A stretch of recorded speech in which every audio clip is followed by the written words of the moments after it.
नमस्कार दोस्तों, स्वागत है आपका एक बार फिर से हमारे एबी धार्मिक टीवी चैनल में। तो आज हम आपके लिए लेकर आए हैं परिवर्तनी एकादशी व्रत कथा।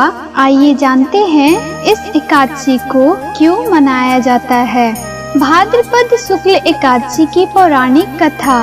युधिष्ठिर कहने लगे कि हे भगवान, भाद्रपद शुक्ल एकादशी का क्या नाम है, इसकी विधि तथा इसका महात्म्य कृपा करके कहिए। तब भगवान श्री कृष्ण कहने लगे कि इस पुण्य स्वर्ग और मोक्ष को देने वाली तथा सब पापों का नाश करने वाली उत्तम वामन एकादशी का महात्म्य मैं तुमसे कहता हूँ, तुम ध्यान पूर्वक सुनो। परिवर्तनी एकादशी जयंती एकादशी भी कहलाती है। इसका यज्ञ करने से वाजपेय यज्ञ का फल मिलता है। पापियों के पाप नाश करने के लिए इससे बढ़कर कोई उपाय नहीं। जो मनुष्य इस एकादशी के दिन मेरी वामन रूप की पूजा करता है, उसे तीनों लोग पूज्य होते हैं। अतः मोक्ष की इच्छा रखने वाले मनुष्य को इस व्रत को अवश्य करना चाहिए। जो कमल नयन भगवान का कमल से पूजन करते हैं, वे अवश्य भगवान के समीप जाते हैं। जिसने भाद्रपद शुक्ल एकादशी को व्रत पूजन किया, उसने ब्रह्मा विष्णु सहित तीनों लोगों का पूजन किया। अतः हरिवासर अर्थात एकादशी का व्रत अवश्य करना चाहिए। इस दिन भगवान करवट लेते हैं, इसलिए इसको परिवर्तनी एकादशी भी कहते हैं। भगवान के वचन सुनकर युधिष्ठिर बोले कि भगवान, मुझे अति संदेह हो रहा है कि आप किस प्रकार सोते और करवट लेते हैं तथा किस तरह राजा बलि को बांधा और वामन रूप रखकर क्या क्या लीलाएं की। चतुर्मास के व्रत की क्या विधि है तथा आपके शयन करने पर मनुष्य का क्या कर्तव्य है, सो आप मुझसे विस्तार से बताइए। श्री कृष्ण कहने लगे कि हे राजन, अब आप सब पापों को नष्ट करने वाली कथा का श्रवण करें। त्रेता युग में बलि नामक एक दैत्य था। वह मेरा परम भक्त था।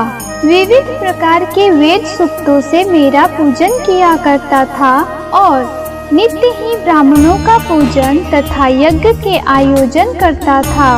लेकिन इंद्र से द्वेष के कारण उसने इंद्रलोक तथा सभी देवताओं को जीत लिया। इस कारण सभी देवता एकत्र होकर सोच विचार कर भगवान के पास गए।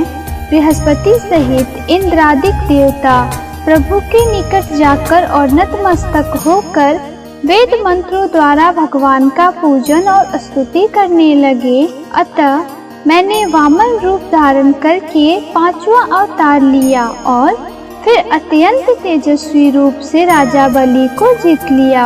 इतनी वार्ता सुनकर राजा युधिष्ठिर बोले कि हे जनार्दन, आपने वामन रूप धारण करके उस महाबली दैत्य को किस प्रकार जीता।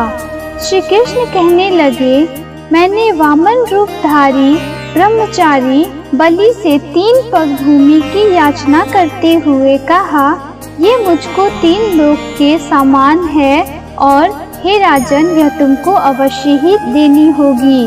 राजा बलि ने इसे तुच्छ याचना समझकर 3 पग भूमि का संकल्प मुझको दे दिया और मैंने अपने त्रिविक्रम रूप को बढ़ाकर यहाँ तक कि भूलोक में पद, भूलोक में जंघा, स्वर्गलोक में कमर, महलोक में पेट, जनलोक में हृदय, यमलोक में कंठ की स्थापना कर सत्यलोक में मुख, उसके ऊपर मस्तक स्थापित किया। सूर्य चंद्रमा आदि सब ग्रहगण, योग, नक्षत्र, इंद्रादिक देवता और शेष आदि सब नागगणों ने विविध प्रकार से वेद सूक्तों से प्रार्थना की।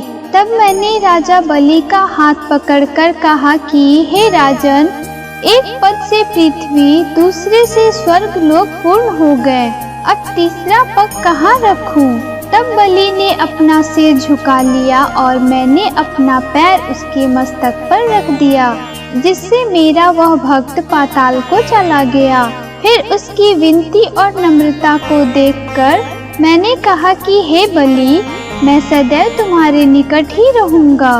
विरोचन पुत्र बलि से कहने पर भाद्रपद शुक्ल एकादशी के दिन बलि के आश्रम पर मेरी मूर्ति स्थापित हुई। इसी प्रकार दूसरी क्षीर सागर में शेषनाग के पृष्ठ पर हुई।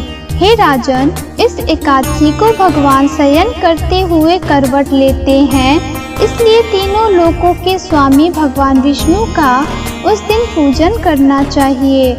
इस दिन तांबा, चांदी, चावल और दही का दान करना उचित है। रात्रि को जागरण अवश्य करना चाहिए।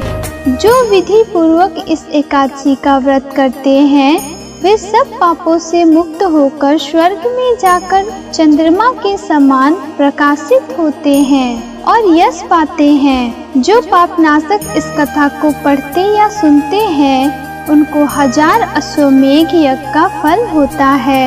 परिवर्तनी एकादशी पर दान। इस दिन भगवान विष्णु के निमित्त व्रत करने का और विधि पूर्वक उनकी पूजा करने का विधान है। एकादशी के दिन श्री विष्णु को पालकी में बिठाकर शोभा यात्रा निकाली जाती है। साथ ही इस दिन अलग अलग तरह के 7 अनाज गेहूँ, उड़द, मूंग, चना, जौ, चावल और मसूर को मिट्टी के बर्तन में भरकर रखने और अगले दिन उन्हीं बर्तनों को अनाज समेत दान करने का विधान है। परिवर्तनी एकादशी की पूजा विधि। प्रातः काल स्नान करके सूर्य देवता को जल अर्पित करें। इसके बाद पीले वस्त्र धारण करके भगवान विष्णु और गणेश जी की पूजा करें। सबसे पहले घर या मंदिर पर भगवान विष्णु व लक्ष्मी जी की मूर्ति को चौकी पर स्थापित करें। इसके बाद गंगा जल पीकर आत्म शुद्धि करें। फिर रक्षा सूत्र बांधें। इसके बाद शुद्ध घी से दीपक जलाकर शंख और घंटी बजाकर पूजन करें। व्रत करने का संकल्प लें। इसके बाद विधि पूर्वक प्रभु का पूजन करें और दिन भर उपवास करें। सारी रात जागकर भगवान का भजन कीर्तन करें। इसी के साथ भगवान से किसी प्रकार हुई गलती के लिए क्षमा भी मांगे।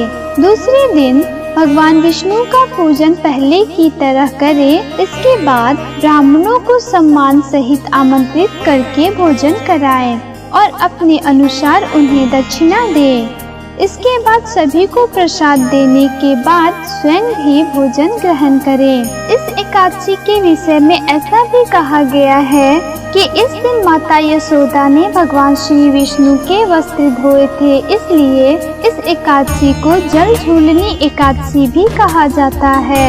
परिवर्तनी एकादशी का व्रत करने से दूसरे लोगों के बीच आपका वर्चस्व कायम होगा और आपके सुख सौभाग्य में बढ़ोतरी होगी। साथ ही आपको अपने कार्यों में सफलता मिलेगी। तो आशा करती हूँ आपको हमारी जानकारी बेहद पसंद आई होगी। धन्यवाद।